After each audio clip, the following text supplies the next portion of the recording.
There's a moment before something goes wrong. It never feels dramatic. It is quiet, ordinary, almost forgettable. A knock at a dorm door, a suitcase drifting in brown river water, a stranded car on an empty stretch of highway. Nothing about those moments announces danger. No music swells, no warning appears, just a pause. And in that pause, someone is already watching. Someone blending in. Someone wearing the right uniform, driving the right vehicle, standing in the right place at the right time. These are not stories about monsters. They are about proximity, about how close danger can stand to you before you understand what it is. 3 moments, 3 different places, one thing in common. The person you are about to trust is the person you should fear. I am 74 years old now. My days are quiet. I wake up early. I water the plants on my porch. I make oatmeal and read the newspaper slowly, line by line. At night, when the house settles and the refrigerator hum is the loudest sound in the room, I listen to podcasts. True crime, mostly. Some of those stories make my hands go cold. Not because they are dramatic, not because they are violent, but because sometimes they sound like they are circling around something I once survived. This is one of those stories. It happened in 1982. I was 19 years old and thought I understood the world. I was enrolled at a small liberal arts college in southern Indiana. The town was quiet, surrounded by flat cornfields and long 2-lane highways. The campus was red brick buildings that all looked the same. Sidewalks cracked in winter, wind that never seemed to stop. I lived in a dormitory suite because I could not afford an apartment. There were 6 of us, 6 narrow bedrooms, 1 shared bathroom, 1 long common room with a sagging couch and a scratched coffee table someone had dragged in from the curb. The walls were thin enough that you could hear a whisper if the hallway was quiet. Privacy was optional. Caroline snored and laughed loudly at her own jokes. Jessica rarely left unless she was going to class. Brianna flirted with men in uniform, especially campus security. Danielle rented horror movies every weekend. Rachel called her parents every Sunday night without fail. My name is Margaret Collins. I worked evenings at a grocery store 3 miles from campus. I kept my grades steady. I went to parties sometimes, but I did not stay late. I told myself I was practical. That summer, when the dorms were nearly empty, a young woman was found in an alley not far from the campus bookstore. She was alive, but severely injured. Local news suggested it might have been a vehicle accident, something tragic, something random.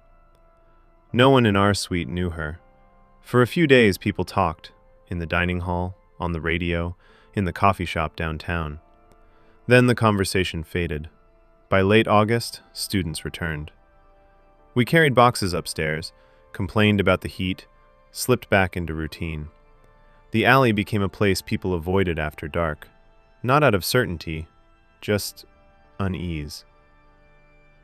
3 weeks into the semester, another student was found. Different alley, same neighborhood. This time, no one called it an accident. Police kept information limited, but the mood shifted overnight. Patrol cars circled parking lots. Yellow warning flyers covered dorm doors. We were told not to walk alone, to stay in groups. But suspicious meant what? A stranger? A neighbor? A man who made eye contact too long? Fear did not arrive loudly. It settled in and refused to leave. Trips to the convenience store became group outings. Late classes meant escorts. Bars closed earlier. Every unfamiliar face stood out sharply. Then a third young woman was discovered. After that, there was no pretending. Officials said they believed the attacker was local, acting alone, probably in his 30s or 40s, familiar with the streets and alleys near campus. That description fit hundreds of men. Weeks passed. No new incidents, no arrests. The silence became its own pressure. One Saturday night, a student from another residence hall reported being followed from a tavern. A man walked behind her, not speaking, not running, just staying there. When she turned down an alley as a shortcut, he followed. When she began to run, he ran too. The alley ended at a brick wall, but a small printing shop had its back door open that night. She slipped inside seconds before he reached her. By the time officers arrived, he was gone.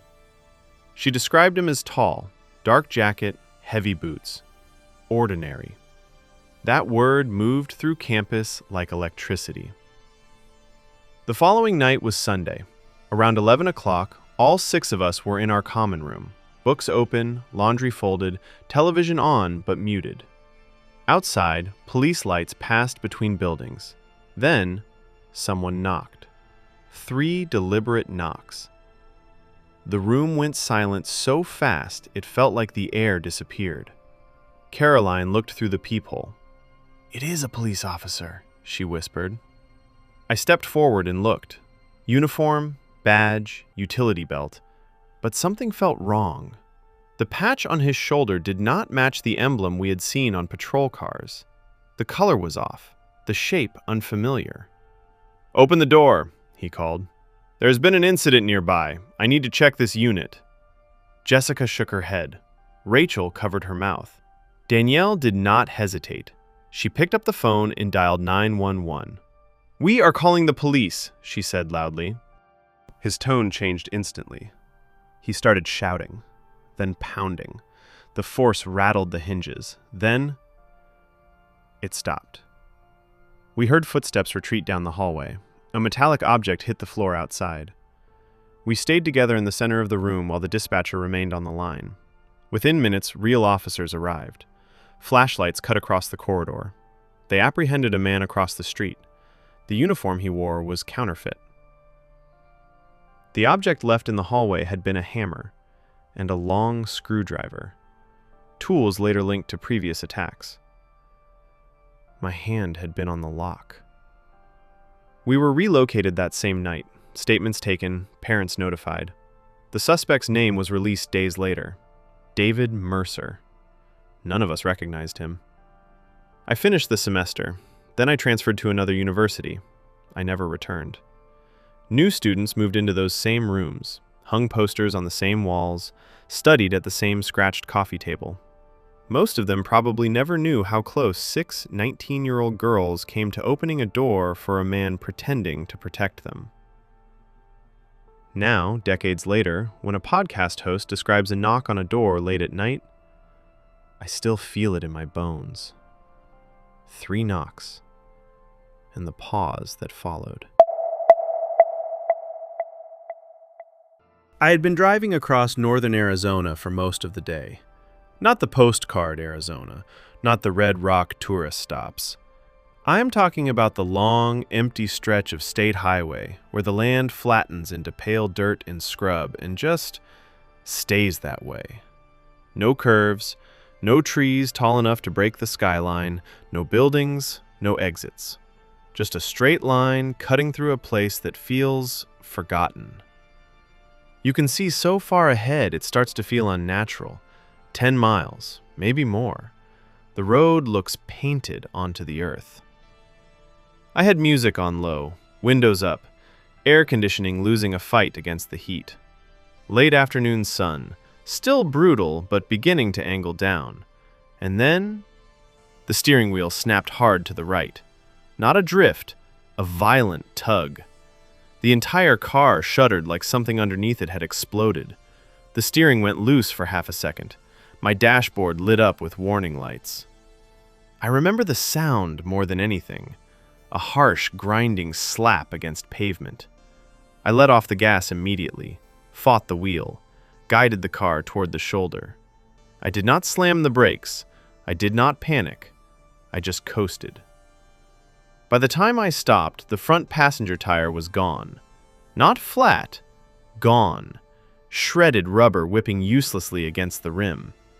When I opened the door, the heat hit me full in the face. The asphalt radiated upward like a stovetop. The air felt thick and dry in my throat. The tire was destroyed down to bare metal. And then I saw the drip. Fluid leaking from beneath the engine bay. Slow, dark, steady. My chest tightened. I lifted the hood. Steam burst upward in sharp, angry hisses. Hot oil. Metallic heat. Overworked. Overheated. I shut the hood and stood there, listening to the engine tick as it cooled. I grabbed my phone. No service. I walked up the shoulder, held it higher, turned in a slow circle. Nothing. I looked down the highway in both directions. Empty. Not even distant headlights. That was when the quiet started pressing in. I checked the trunk. No spare tire. That realization made me laugh once. Short, sharp. Just a jack, a lug wrench, and a duffel bag full of things I did not need. The engine kept ticking beside me. Insects clicked in the brush like tiny machines. The sun was dropping now, draining color out of everything. I sat on the guardrail and took inventory. 2 bottles of water, 3 protein bars, a light jacket, enough to get through the night. Because that was the truth settling in. If help came, it might not be until morning. And if a vehicle appeared before then, it would probably be the only one I would see for hours. I stayed with the car. There was nowhere else to go. The land stretched in every direction, flat and exposed. When the sun finally slipped below the horizon, the heat drained fast. The sky shifted from gold to bruised purple to black. Every few minutes I turned on my phone light and waved it down the road. I was not expecting anyone. I just needed to feel like I was doing something. I have never felt so small as I did standing beside that car in the dark.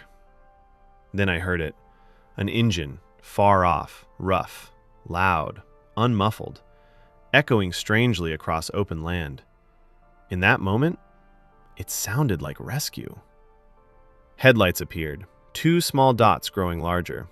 I stepped closer to the shoulder and waved my phone light. The vehicle came into view, a black van, lifted high, heavy off-road tires, dark windshield reflecting everything, revealing nothing. It slowed, pulled in behind my car. The engine kept running. For a second, nothing happened. Then the driver's door opened. The man who stepped down looked mid-20s. Lean build, restless movements, sunglasses still on, even though it was nearly dark. A bandana loose around his neck, cigarette glowing between his fingers. He smiled like this was normal. "Hell of a place to break down," he said casually. "Yeah," I answered. "Blew a tire, no signal." He turned slowly, scanning the horizon. "No signal, huh?" he repeated. Something about the way he said it stuck with me.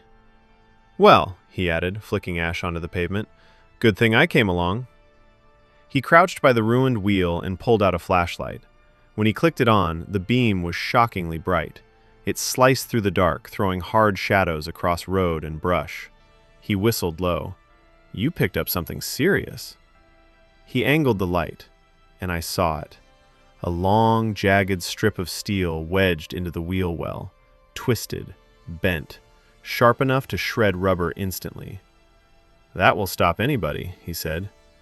"You think that fell off something?" I asked. He shrugged. "Out here? Could have been lying there for days."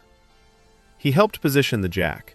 His van's headlights flooded the scene in harsh white light. Beyond that circle, the highway vanished. We loosened the lug nuts. He tugged at the destroyed tire. "Something is catching," he muttered. "Lugs are clear." "What do you need?" I asked. He looked at me. Not quick, long. "I need you to slide under there," he said. "Tell me what is snagging." The jack creaked softly. Every instinct in my body tightened. "It will just take a second," he said. "I am right here." That was not reassuring, but I wanted off that highway more than anything. "Okay," I said. "Let me hold the flashlight." He lifted it slightly. "I will hold it for you." I should have insisted. Instead, I lowered myself onto my back and slid under the car. The asphalt was cold now, faint smell of burnt oil, metal above me, shadow, frame. "I cannot see much," I called. "Angle the light better." "Like this?" he asked. The beam slammed downward. White, blinding, aggressive. My body locked. My jaw snapped shut. Vision fractured into exploding spots. It felt like electricity in my eyes. Above me, metal shifted. The car tilted. Panic tore through me. I rolled hard to my left. The jack snapped loose. The car slammed down exactly where my torso had been. The frame hit asphalt with a brutal crack. For half a second, there was no sound. Then I sucked in air and scrambled backward. "What just happened?" I shouted. He shoved at the car again, like he was trying to roll it further. When he saw me upright, his face went blank. "Hey," he said quickly. "Easy, that was an accident." Accident.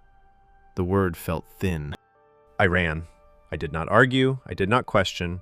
I sprinted off the shoulder into the desert, crashing through scrub and loose rock. "Are you okay?" he called. "It slipped. It was an accident." I dropped behind a low rise and crouched there, barely breathing. Through the brush, I watched him. He paced along the shoulder, sweeping that flashlight back and forth. Tight movements, agitated. He kept saying accident over and over, like rehearsal. I did not move. Minutes stretched. Finally, I heard a van door slam. The engine roared. Headlights swept once across the road. Then the van disappeared into the dark. I stayed hidden a long time. When I finally walked back, the highway was empty again. I got inside, locked the doors, did not turn on the lights. I just sat there in the dark, watching the road, listening. It never came back. Morning arrived slowly, pale light spreading across flat land. A state trooper pulled up shortly after sunrise. He stepped out, took one look at my car, and gave me a knowing nod. "Let me guess," he said. "Long night." I told him everything. Flat tire, black van, blinding flashlight, the jack giving way. When I described the light, something clicked for him. "You are not the first to mention that vehicle," he said quietly. A tow truck arrived. That evening, he called me. They had located the van 30 miles away. Same vehicle, same driver. Inside, they found equipment consistent with roadside attacks. Evidence tying him to multiple unexplained breakdown cases over several years. Driver stranded, later found dead. The trooper did not give details. The investigation was active. I travel differently now. I check my spare tire, I carry extra water, I share my route before I leave, and I do not trust blind rescue on empty roads. Because sometimes, the only thing holding thousands of pounds of steel above you is a cheap jack and a stranger who says, "It was an accident." I was 11 years old, and until that year, nothing truly frightening had ever happened in my world. We lived in a quiet retirement subdivision outside Dayton, Ohio, the kind of place where every house looked copied and pasted down the block. Beige siding, trimmed hedges, identical mailboxes, sprinklers clicking on at dusk. Most of our neighbors were older, people who had moved there to slow down. Their routines rarely changed. Behind the neighborhood ran a river, not the postcard kind. Brown, heavy-looking, slow but steady, carrying debris and fallen branches along its surface. It smelled faintly metallic in the summer heat. We never thought much about it. It was just there, like the mail truck, like the cicadas in July, background noise to childhood. That changed in early spring. Someone found a suitcase in the water. At first, it sounded almost funny, the way rumors do when they start. On the bus ride home, kids whispered that a fisherman had hooked it. Another version said a dog would not stop barking until adults came down to look. By the time I got home, my mother was on the phone in the kitchen, her voice tight, strained. She kept staring out the window toward the tree line that led to the river path. When my father came home, he did not turn on the television. That alone told me something was wrong. He sat at the dining table and told us plainly. The police had pulled a body out of the river. It had been inside that suitcase. That was the detail that burned into my brain. A suitcase meant airports. Family trips. Wheels clicking across hotel floors. Not something you closed around a human being. I lay awake that night trying to understand how a person could even fit inside something like that. How small you would have to make them. At school, details spread like wildfire. None of us knew what was true. Older siblings claimed they overheard their parents. Some said the woman had been cut apart so she could be folded inside, like puzzle pieces. No one knew her name. Adults began using a word I had never heard before: prostitute. It floated through classrooms and hallways. Half of us did not know what it meant. We only knew it sounded shameful. She was never identified publicly. No sketch of a suspect, no press conference explaining anything. The police taped off the river trail. Yellow tape flooded in the wind for weeks. Patrol cars parked near the bridge at night. Inside our house, everything changed. My mother locked doors during the day. My father walked the yard after dark with a flashlight, checking the fence, the gate, the space behind the shed. For the first time in my life, I understood something that had never occurred to me before. Whoever had done that went home afterward, washed their hands, sat down, maybe turned on a lamp. They might live close enough to hear us playing basketball in the street. The river stopped feeling neutral. It felt like a warning sign. Then, by the end of summer, 2 more women were found, both dismembered the same way. One inside another suitcase, the other inside a large duffel bag. The police still did not release many details. They did not need to. Everyone knew it was the same person. Parents transformed overnight. No bikes after sunset, no shortcuts through the wooded trail. If we were outside, someone's father watched from a porch, holding something heavy in his hands. We adjusted. Kids always adjust. There were 4 of us who stuck together constantly. Me, Ryan, Cole, and Nathan. Most afternoons we gathered in Ryan's upstairs bedroom. His window overlooked the river path and the strip of trees beyond it. Ryan had a pair of hunting binoculars his uncle left behind. We treated them like professional surveillance equipment. We took turns scanning joggers, dog walkers, delivery vans. Any unfamiliar car became suspicious. We were afraid. But we were also bored. And that combination is dangerous when you are 11. It could be anyone, Cole would say. They always live close, Nathan would answer. We believed that completely. The killer was not some outsider drifting in from the highway. He lived here. He filled up his gas tank at the same station as our parents. He knew exactly where the current was strong enough to carry something heavy downstream. When news broke about a 4th discovery, everything tipped. Police flooded the river again. Helicopters circled overhead for hours. Rumors spread that another body had surfaced. It was not a body. It was blood. A shocking amount of it, moving with the current. No explanation was given. The river was shut down completely after that. Which meant, obviously, we started planning to go. We were idiots. Flashlights, fresh batteries, stay together. No yelling unless someone was actually in danger. Ryan brought a disposable camera like we were investigative journalists. We met just before midnight at the edge of the taped trail. Crawling under police tape felt like crossing into another world. The woods swallowed sound. Flashlights carved narrow beams through branches and dirt. Every snapped twig made my heart hammer. At first, there was nothing, just the steady rush of the river growing louder. When we reached the bank, none of us spoke. Then, Ryan pointed toward the old concrete bridge downstream. Halfway there, headlights appeared. An older recreational vehicle sat on the bridge, engine running, headlights shining forward, brake lights glowing red. It was not moving. The passenger door hung slightly open. We heard metal shifting inside. We crouched immediately. Being seen felt fatal. "What is he doing?" Nathan whispered. Then we saw it. Something heavy tipped over the railing, balanced for a second, then slid and dropped into the water with a deep, wide splash. A suitcase. I knew it instantly. The shape, the weight of it. the way it fell as one solid block. The man leaned over the railing and looked down at the water, his face lost in shadow. I could see his hand moving slowly against the front of his jeans. My legs would not move.